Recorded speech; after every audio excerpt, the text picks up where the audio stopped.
To those not in the know, a furry is someone who takes an interest in anthropomorphic animals, animals in fiction that possess human characteristics. These animals can range in levels of anthropomorphism, and how people classify these levels depends on their understanding of the topic. I will provide you with my own scale of anthro animals: non-anthro, semi-anthro, and fully anthro. A non-anthro animal is an animal that is no different from the real-life species it is representing. With the exception of maybe the ability to talk, these animals are just animals. A good example of a non-anthro would be the titular characters of 1960s sitcom Mr. Ed, or the children's books and cartoons Curious George. The former is further emphasized as being non-anthro because Mr. Ed is filmed using an actual animal, that being a horse that's ordered to move its lips when it's supposed to talk. A semi-anthro animal is an animal that maintains the anatomy of its real-life counterpart, but is capable of various things that their real-life counterparts can't. They don't have to talk to qualify for this level, but they do have to be able to move their bodies the way humans would, grab and use objects in a way that animals wouldn't be able to, or just engage in slapstick antics that wouldn't be at all safe for real animals to take part in, even if they're scripted. They might even stand up like humans do, while still maintaining their animal proportions. A good example of a semi-anthro would be Scooby-Doo from the show of the same name, or Meowth from Pokemon. A fully anthro animal, or funny animal, as they're commonly referred to, is an animal that takes on human proportions even if their body parts still resemble their real-life animal counterparts. These animals are basically human beings that resemble animals, capable of anything humans are capable of, with or without some aspect of their animality taken into account. They stand up like humans do a lot of the time, they move around like humans do, they talk like humans, etc. A good example of a fully anthro animal would be Bugs Bunny from Looney Tunes, or Garfield from the comic strip of the same name. In the words of Rod O'Reilly, we take animals and we put our words into their mouths to talk back to us, usually about us. We learn to read from anthropomorphic animals. We learn right from wrong from anthropomorphic animals. And those who consider themselves to be furries are the people that notice that we do this, and think that there's something really special about that. While this summarizes the basic definition of what a furry is, it doesn't exactly encompass the community that is the furry fandom. While like any fandom, it is full of all sorts of people of varying degrees of interest and even morality, what tends to attract people to the furry fandom in particular is just how accepting the fandom really is. Many individuals in the fandom have been reported to be somewhere on the LGBTQIA+ spectrum, and as furries, they use some form of art as the vehicle to explore their identities. Just as we've used anthro animals to explore more universal aspects of humanity, these characters can be used to explore people as individuals. And that's what was the inspiration behind the furry fandom itself. Mark Merlino is considered by many to be the grandfather of the furry fandom. Merlino started as the co-founder of cartoon/fantasy organization in May 1977.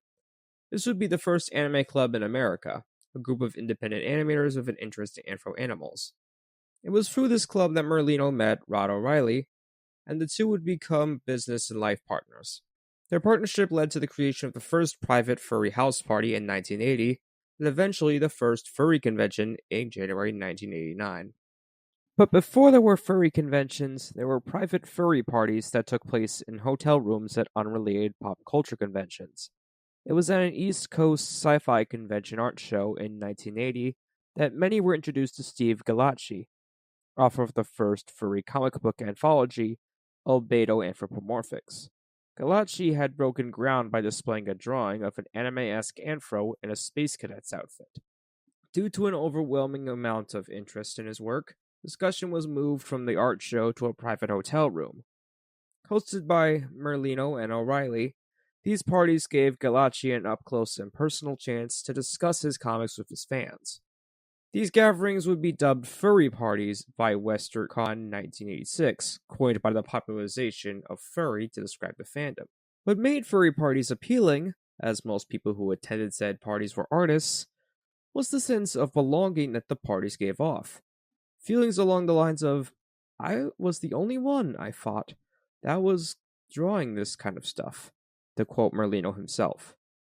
And by this kind of stuff, I am of course referring to the more human-like, more conventionally attractive depictions of anthro-animals. These parties would be ongoing at several conventions up until 1989 at BayCon 89 in San Jose, California.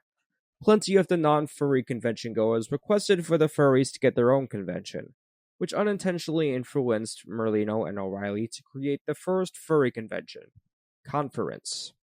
ConFurence went on for 14 conventions from 1989 to 2003, starting with ConFurence 0 in Costa Mesa, California.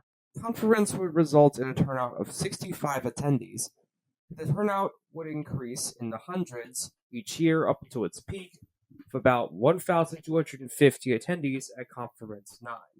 Throughout its lifespan, ConFurence would introduce in front of audience masquerades in fursuits, anthro-animal costumes, and opportunities for artists to make money off of their work, among other various convention innovations. ConFurence would also be one of the first conventions to be adult-centered, and one of the first conventions to be sex-positive and diverse in sexuality and gender differences.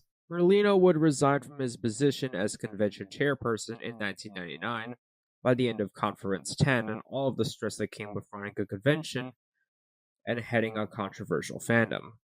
The person who took the reins from Merlino ultimately would cease his conference for good, trademarking and holding the rights to the convention from 2003 and onwards.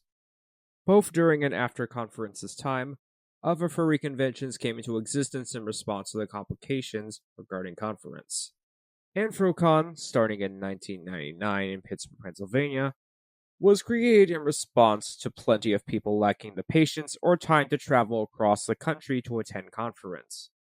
AnthroCon would go on to be a yearly convention, a major part of Pittsburgh's art scene, and spawn one of Pittsburgh's main attractions, the furry parades in the city streets. Overall, there have been over 100 unique furry conventions over the past 3 decades. While AnthroCon and ConFurence may be the most historically relevant, there have been several notable other ones. Eurofurence in Germany and the European Union, ongoing since 1995. Conifer Northwest in Seattle, Tacoma, Washington, from 1998 to 2005. ZoningCon in Tucson, Arizona, during 1998, 1999, and 2001. Camp Feral in Ontario, Canada, ongoing since 1998.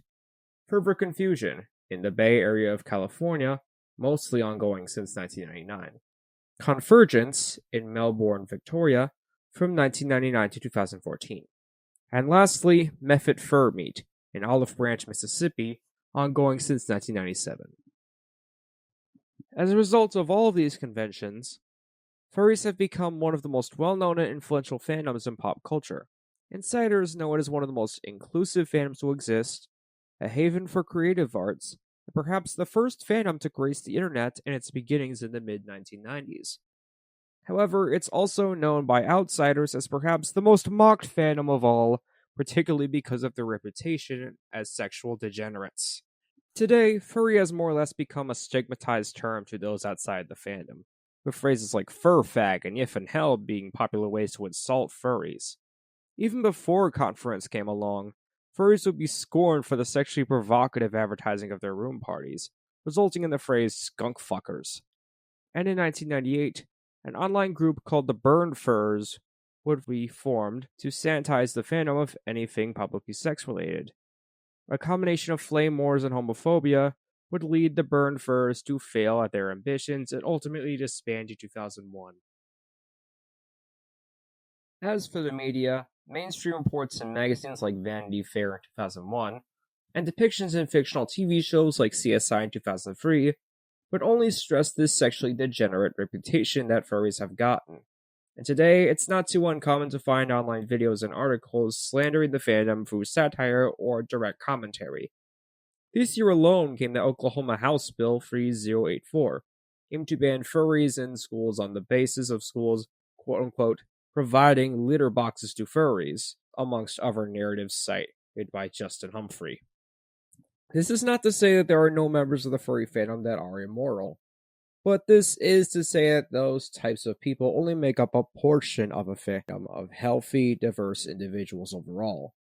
Regardless if people wish to take part in anything sexual or intimate, or have the best of intentions or not, all furries share the same appreciation for the art of anthropomorphic animals. And their presence at their own conventions, non furry gatherings, and the general online space are just proof of that love, and no amount of controversy is going to change that.